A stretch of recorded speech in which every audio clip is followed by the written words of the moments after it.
पवन सिंह जो वहाँ चुनाव लड़ रहे हैं वो अपने मन से थोड़े लड़ रहे हैं, भारतीय जनता पार्टी के द्वारा उनको लड़ाया जा रहा है। उनको तो जो इंडिया गठबंधन से भी चुनाव लड़ने का ऑफर था, लेकिन पता चला कि सामने भाजपा है तो नहीं लड़ा। बड़े बड़े पोस्टर पे लिखा है कि विरासत भी रहेगा, विकास भी रहेगा। अरे ना विकास है ना विरासत है, सब ढोंग है। आपस में कोऑर्डिनेशन नहीं है और सब पार्टी अपने अपने लिए लड़ रहे हैं, चाहे वो एलजेपी हो, चाहे जेडीयू हो या बीजेपी हो, और सब एक दूसरे को हराने के लिए लगे हैं। अब देखिए ना किस तरीके से उपेंद्र कुशवाहा जी को काराकाट में लोगों ने फंसा दिया। पवन सिंह जो वहाँ चुनाव लड़ रहे हैं वो अपने मन से थोड़े लड़ रहे हैं, भारतीय जनता पार्टी के द्वारा उनको लड़ाया जा रहा है। वो भारतीय जनता पार्टी का जग जाहिर है कि उनके टॉप लेवल पे जितने भी नेता हैं उनके डायरेक्ट संपर्क में है। उनको तो जो इंडिया गठबंधन से भी चुनाव लड़ने का ऑफर था, लेकिन पता चला कि सामने भाजपा है तो नहीं लड़ा। पता चला कि सामने भाजपा है तो नहीं लड़ा। बोला कि अगर जेडीयू रहता तो हम लड़ते या एलजेपी रहता तो लड़ते, लेकिन भाजपा है करके नहीं लड़े। यानी कि भारतीय जनता पार्टी से जो व्यक्ति इतना डरे वो कैसे वहां पे चुनाव लड़ेंगे उपेंद्र कुशवाहा जी को हराने के लिए। तो आपस में वो लोगों का तालमेल नहीं है और ये तो होना ही है। और उनको लग रहा है कि अभी माहौल नहीं है, हमारा बेइज्जती हो रहा है, तो मंच को छोड़ के जा रहे हैं। ये कोई नई बात थोड़े है। प्रधानमंत्री के रोड शो के बाद पहले ही अब हेमंत विश्वकर्मा का एंट्री बिहार में होने वाला है, उसके बाद योगी आदित्यनाथ भी आ रहे हैं। तो क्या लगता है कि 40 और 400 का नारा जो बीजेपी वाले दे रहे हैं तो क्या पार कर पाएंगे जो ये लोग नेता, जो बड़े बड़े नेता? देखिए आप भी 400 बोलते बोलते हंसने लगे, तो हंसी का बात है। देखिए बिहार आए, सबका स्वागत है, बिहार आइए, बिहार में घूमिए। मेरा एक ही आग्रह है कि सिर्फ चुनाव के समय नहीं, बाकी समय में भी आए, बिहार के लिए सोचिए, बिहारी के लिए सोचिए, बिहार के युवा के लिए सोचिए, बिहार के किसान के लिए सोचिए। सिर्फ चुनाव के टाइम में सिर्फ उन्माद फैलाने के लिए आ रहे हैं तो ये सही नहीं है।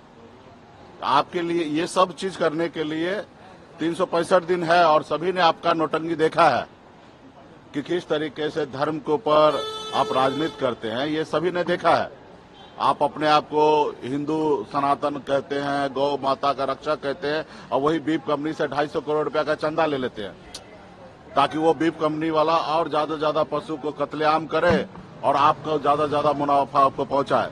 तो ये सिर्फ चुनाव में ये लोग ढोंग कर रहा है। ना इनको विकास से मतलब है ना विरासत से मतलब है, सिर्फ ये नौटंकी कर रहे, ढोंग कर रहे। बड़े बड़े पोस्टर पे लिखा है कि विरासत भी रहेगा, विकास भी रहेगा। अरे ना विकास है ना विरासत है, सब ढोंग है। आपको सिर्फ सत्ता में रहना है, गरीब पिछड़ा दलित को अधिकार को खाना है, भी सिर्फ यही भारतीय जनता पार्टी का मूल मंत्र है। कभी भी भारतीय जनता पार्टी या उनके पीछे में जो पर्दे के पीछे आरएसएस है, जो भारतीय जनता पार्टी को मदद करके इस मुकाम तक लाए, कभी आरएसएस का सोच ही नहीं है कि गरीब पिछड़ा दलित आगे बढ़े। आप आजादी से लेकर अब तक देखिएगा, हमेशा आरएसएस ने आरक्षण का विरोध किया, हमेशा समीक्षा करने की बात की है। मंडल बनाम कमंडल उन्होंने चालू किया। पिछड़ा दलित ये राज नहीं कर सकता है, जन्म सिद्ध अधिकार है उसको गुलामी करने का, ये आरएसएस का हमेशा एजेंडा में रहा है।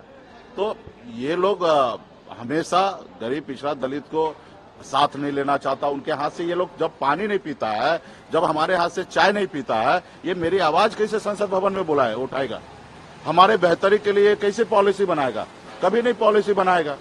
तो इसलिए खास करके बहुजन जितने भी समाजवादी राजनीति करने वाले लोग हैं, सेकुलर विचारधारा के लोग हैं, उस सब से आग्रह करता हूँ। खास करके मैं इस देश के नागरिक जो है, खास करके अपर कास्ट है, हमारे बनिया समुदाय है, इन सब से पढ़े लिखे लोगों से मैं हाथ जोड़ के आग्रह करता हूँ कि आपके पास सोचने समझने का बुद्धि है, विवेक है।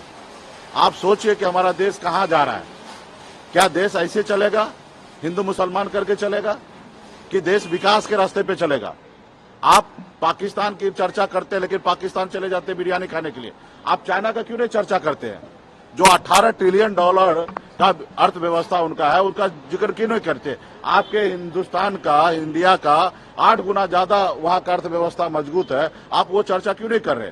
1984 में भारत और चाइना एक समान था, बराबरी था। आज देखिए हमसे 7 गुना 8 गुना ज्यादा धन दौलत उनके पास है। तो ये सब चीज पे बहस नहीं करेंगे जो चीज पहले हो गया, किस कालखंड में हुआ, क्यों हुआ, किन से गलती हुआ, उस सब के जिक्र आज क्यों करना? हम सब चीज को भूल के आगे कैसे बढ़े हैं? हम चाइना को देखे, अमेरिका को देखे, लंदन को देखे, उनसे सीख ले, हम आगे बढ़े। अब हमारे पूर्वज क्या किए, नहीं किए, किस परिस्थिति में किए, कैसे किए, अब उनके बारे में ज्यादा नहीं सोचना है। हमें आज के समय में क्या करना चाहिए, उस रास्ते पे चलना है।